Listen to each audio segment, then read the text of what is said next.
Selamat malam, selamat siang semuanya. Kembali lagi dengan saya Daus Yuda di acara kali ini, di acara Logcast.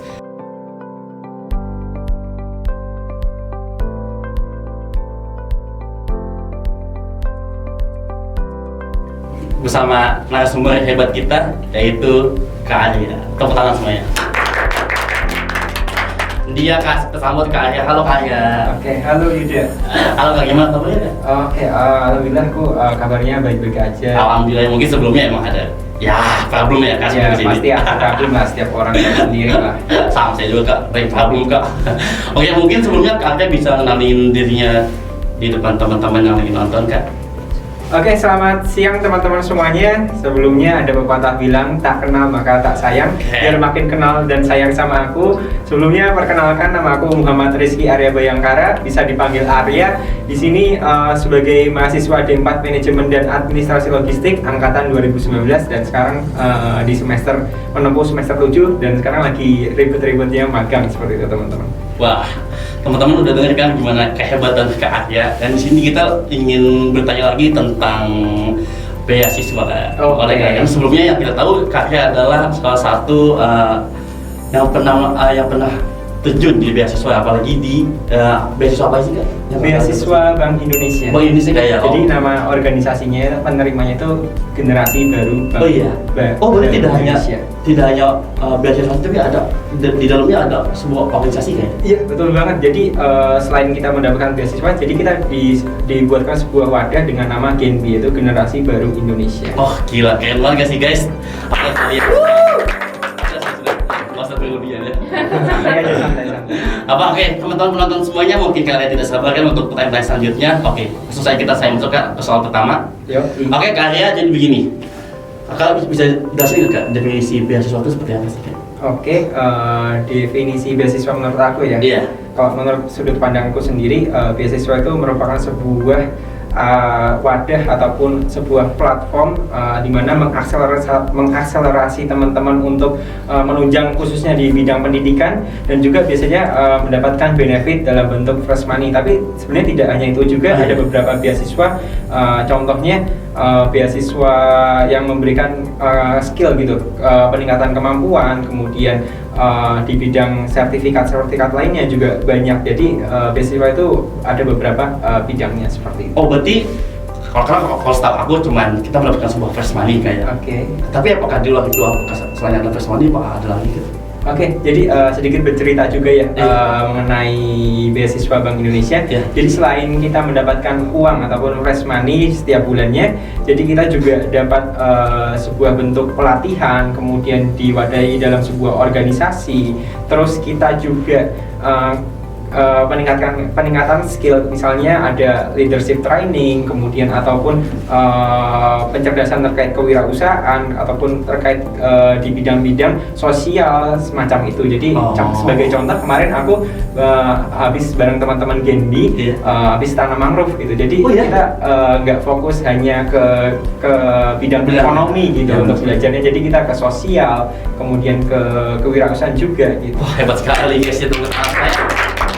Itu apakah cuma hanya di GENBI saja, GENBI, atau di tempat lain juga harus seperti itu Kak? Oke, jadi biasanya kalau di Undip itu ada sebuah wadah atau organisasi, itu ada GENBI, kemudian KSE itu Karya Salemba 4. Kebetulan aku juga punya saudara kembar dan dia juga awal di KSE juga. Dan kalau dari KSE sendiri itu cenderung ke arah bidang sosial seperti itu. Jadi dia misalnya kadang pengabdian, kemudian dia juga kadang berkaitan dengan kewirausahaan, tapi fokus KSE ke arah sosial kayak gitu. Oke. Wah guys, gimana kan? Baru pertanyaan pertamanya udah keren banget gak sih? Oke, aku lanjut ke pertanyaan selanjutnya kayak tentang motivasi seperti apa sih Kak yang bisa Kakak memilih untuk mengikuti GENBI ini sih Kak? Oke, motivasi apa ya? Dulu tuh sebenarnya di awal-awal emang membutuhkan beasiswa gitu kan. Pasti semua orang tahu sendiri ya. Undip itu cukup mahal juga untuk UKT-nya gitu. Padahal kita online ya. Nice. Gitu, jadi cukup tinggi juga karena jalur mandiri juga. Jadi harus mau nggak mau harus cari sumber fundraising untuk bisa survive gitu di kampus gitu ya. Karena aku seorang organisatoris, terus juga intinya banyak aktivitas di kampus gitu. Jadi untuk kerja itu jadi cukup kurang waktunya. Jadi mau nggak mau ya bagaimana sih kita harus bisa mendapatkan uang gitu untuk tambahan biaya jajan gitu. Karena kalau minta uang orang tua terus kan nggak enak juga kan ya. Masih jadi malu kayak. Guys, hebat banget nih yang dilakuin oleh Kak Arya kan. Dan selanjutnya Kak, mungkin Kakak bisa jelasin kayak pengalaman Kakak dari proses awal hingga akhir untuk memanfaatkan beasiswa ini sih. Oke, proses awal hingga akhir ini. Sebenarnya beasiswa itu nggak bisa didapatkan dalam jangka satu malam aja gitu. Teman-teman ngumpulin berkas dan sebagainya itu nggak bisa. Jadi teman-teman, khususnya teman-teman yang mungkin masih maba, bisa dipersiapkan dari sekarang. Bisa misalnya ikut organisasi, kemudian ikut kompetisi agar punya portofolio, kemudian juga ikut kegiatan sosial dan lain sebagainya. Itu sebagai fondasi utama kita dalam daftar beasiswa.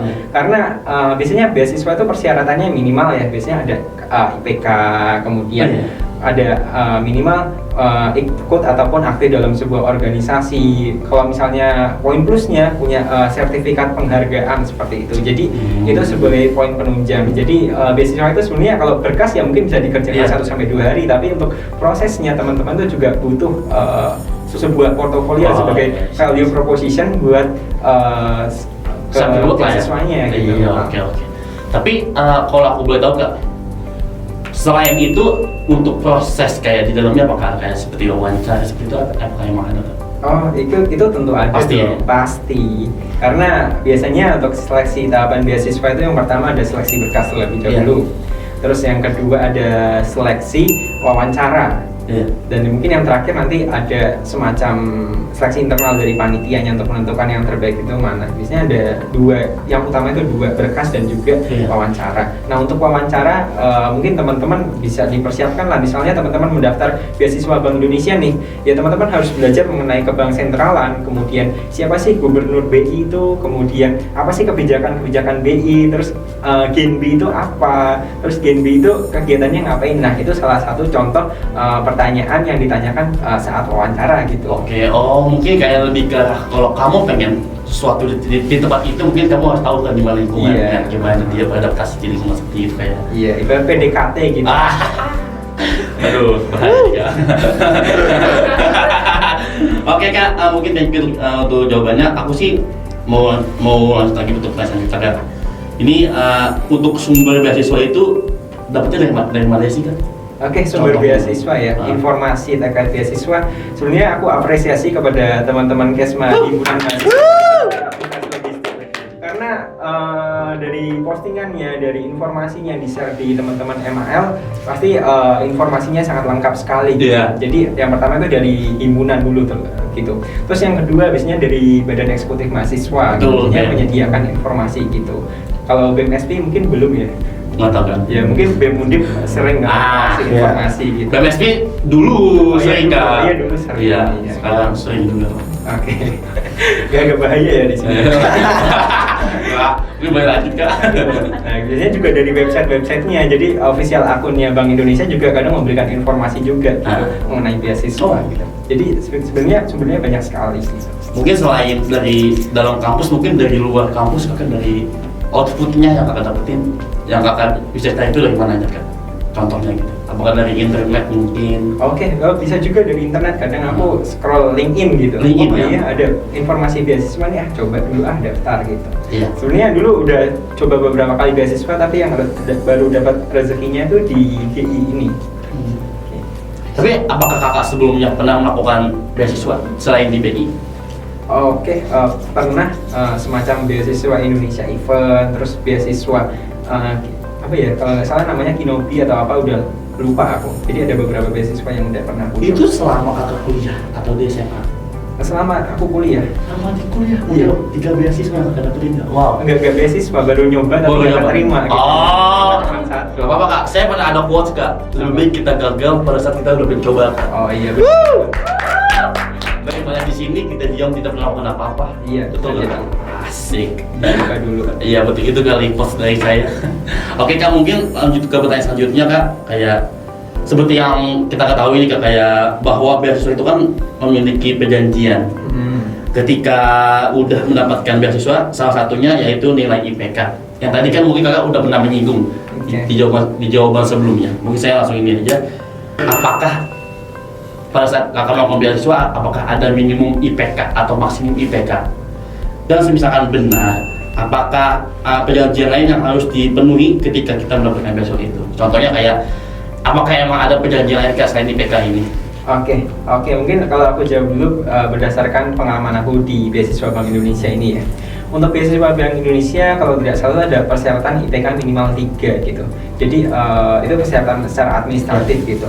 Terus untuk ketika kita sudah menjadi awardee atau penerima beasiswa BI, tentunya yang jelas kita harus menjaga sikap, kemudian meningkatkan kemampuan, meningkatkan prestasi di bidang akademik dan lain sebagainya, itu juga sebagai sebuah kewajiban kita. Tapi sebelumnya sampai sini aku belum pernah melihat kasus bahwasannya penerima beasiswa Bank Indonesia itu dapat IPK misalnya di bawah 3, itu belum pernah gitu. Jadi sejauh ini aman-aman aja gitu.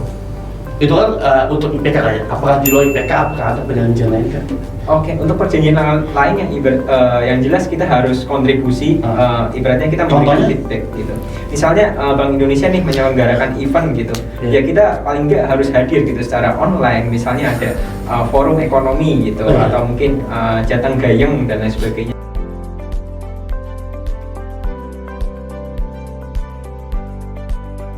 Oke Kak, mungkin aku ada pertanyaan terakhir sih, tapi ini pertanyaan pribadi sih Kak. Kayak kan tadi udah menyinggung soal feedback yang didapetin dari Kakak juga nih, dari GNBI Berprofes Money ya. Kalau Kakak boleh kita tolong untuk skill dikit ke tentang hal tersebut. Oke, boleh sih, ini malah pertanyaan inti biasanya dari teman-teman mahasiswa. Dia tanya berapa sih dapat dari BI itu berapa sih? Oke, mungkin aku spill sedikit ya. Jadi dari BI itu dikelompokkan menjadi 3 kategori. Yang pertama unggulan, terus yang kedua itu reguler dan juga vokasi. Nah, reguler dan juga vokasi itu nominalnya sama. Nah, untuk yang unggulan sendiri setiap bulan itu mendapatkan total senilai 1,5 juta rupiah per bulan. 1,5 juta? Iya, untuk yang unggulan. Kemudian untuk yang reguler dan juga vokasi itu mendapatkan senilai 1 juta rupiah per bulan. Jadi selama satu periode kepengurusan itu selama 1 tahun. Jadi kalikan 12 gitu. 12 juta? Iya, jadi 1 tahun 12 juta untuk yang reguler. Ya, lumayan lah untuk biaya hidup lah. Wah Kak, itu bukan lumayan lagi Kak. Itu saya sebulan ya mesti gitu Kak. Lumayan untuk biaya hidup. Wah, bener-bener. Wah lah teman-teman, bagi kalian semua yang pengen berusaha untuk mendapatkan beasiswa, benar-benar sepenting itu lah ya. Iya. Masalahnya kalian juga bisa membantu orang tua kalian juga loh, dan mendapatkan uang setiap bulannya lah kayak. Iya. Wow, teman-teman semua, makanya jangan lupa untuk giat terus belajar dan mengubah diri lebih baik lagi sih kayak.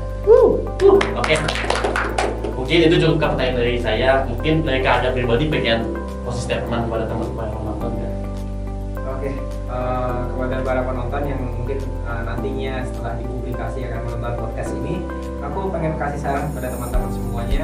Mungkin mulai dari sekarang teman-teman bisa perbaiki mengenai diri teman-teman, kemudian perbanyak mengenai kegiatan hal yang positif. Kemudian dari hal tersebut tentunya nanti akan juga mengarah kepada beasiswa, karena pada dasarnya beasiswa itu tidak bisa didapatkan dalam jangka 1 malam gitu. Jadi teman-teman mulai dipersiapkan dari kompetensi teman-teman, kemudian teman-teman punya skill apa, kemudian teman-teman punya portfolio apa, dan yang jelas value proposition teman-teman itu seperti apa. Karena yang jelas di sini untuk mendapatkan beasiswa itu bisa dibilang gampang-gampang susah gitu. Jadi semakin value teman-teman tinggi, semakin peluang tinggi juga teman-teman dalam mendapatkan beasiswa.